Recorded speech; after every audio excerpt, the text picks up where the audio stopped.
Hello everyone, I am back to these kinds of videos again. What do I mean by this, you may ask?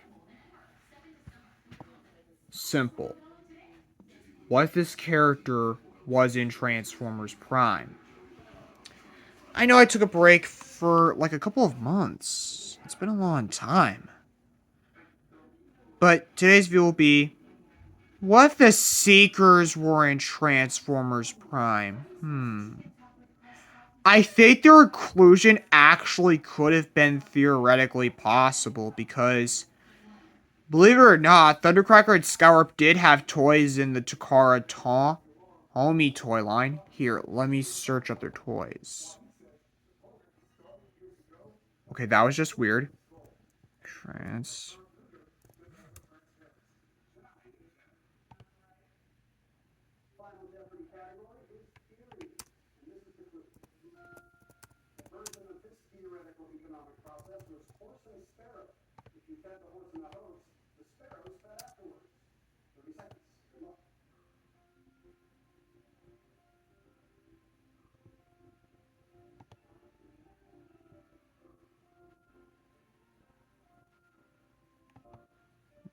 Uh,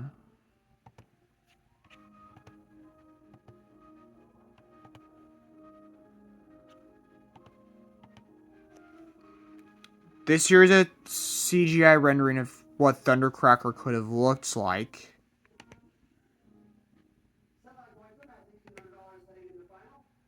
This here is Thundercracker's toy.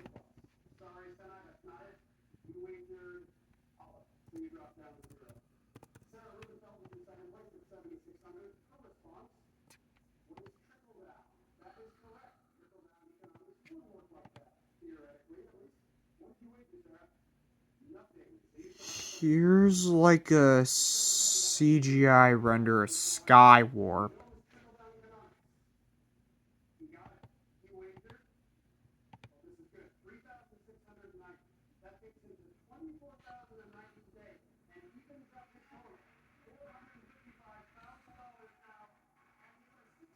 And this here is his toy. And of course,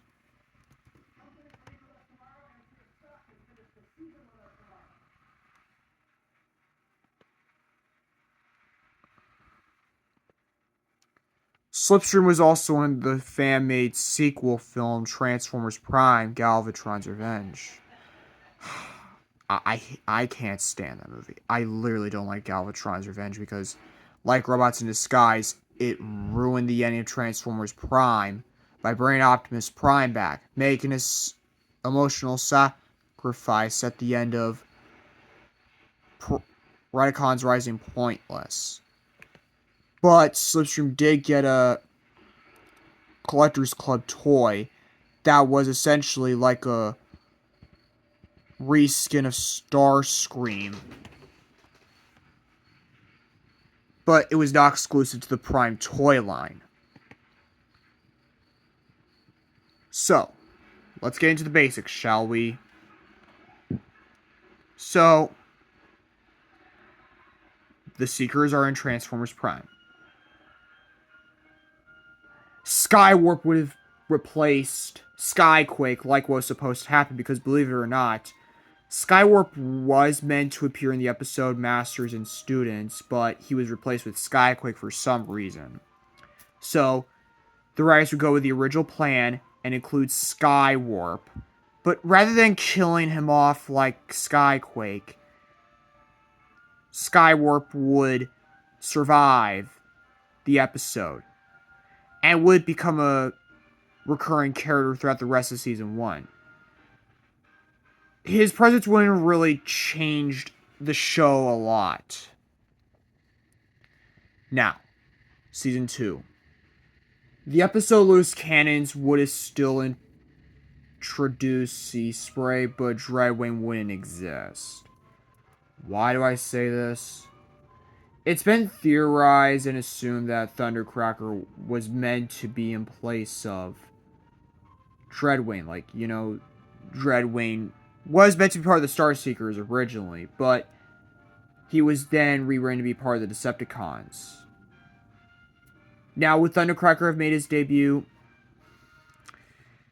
I don't think so. So, Sea Spray would still be alive. It would be like his debut episode, Loose Cannons. Sea Spray's presence in that episode wouldn't really change a lot. Other than, rather than having Bulkhead being captured by, Dreadwing, he could be captured by Skywarp or a new character like maybe Dead End, since he had a toy in the Takara Tomy toy line, or even Breakdown. I don't know, honestly. Either of them could work. Now, when Starscream is getting his hands on the clones, they would turn out to be the rest of the Seekers. Thundercracker, Slipstream, Ramjet, Thrust, and Dirge, the Coneheads. Now, TF Motion Freak actually had family designs of what the Coneheads could have looked like in, Transformers Prime. Here, let me... Those designs were made by Decepticons Almighty 2. Here are their designs. They are all on my phone. Yeah, I use my mom's phone to make my videos, so yeah. I use my phone to take pictures.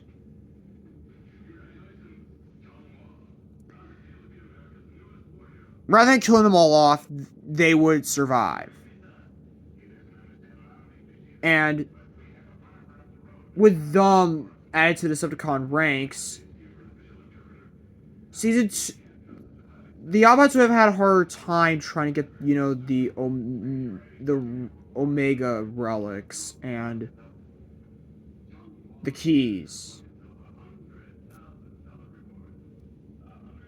Maybe each Seeker would have been paired with each Decepticon. But since Dreadwing was killed off in Season 2, I could imagine Thundercracker dying during the relic hunt. Or maybe when the Autobots are searching for one of the keys. And this causes Skywarp to try to avenge Thundercracker, but he dies. Yeah, Skywarp would be killed off like during the 3rd season. Speaking of the 3rd season, this would be like, where the Seekers would meet their end. Apparently, not too much would change, but during the second half, Thrust and Dirge would die, thus leaving Starscream and Slipstream the only ones to live. And of course, Ramjet. Now, to Predacons Rising. Nothing would change except Unicron also would have revived Thundercracker and Skywarp as Scourge and Cyclonus, like in G1. Ramjet and Slipstream would also return, but during the final battle, Ramjet would die. And Slipstream would abandon Starscream. Now about Scourge and Cyclonus, what would happen to them? I think they would have died during the final battle, honestly. And maybe rather than the Predacons showing up to confront Starscream, it would be Megatron. But since Megatron had been redeemed in that movie, rather than Megatron killing Starscream, he would just teach Starscream a lesson. But the movie would end the same. So that's what if the Seekers were not Robots in Disguise, Transformers Prime.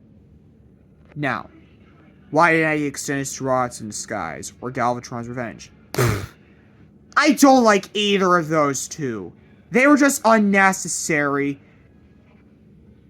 and ruined the ending of Transformers Prime by bringing Optimus Prime back, making the ending as a whole pointless. And Transformers Prime was one of the few things that got me to Transformers aside from animated and G1. I like G1 more because that's what got me into Transformers the most. I have fond memories of G1. But that's all I have to say. Anyways, till all are one.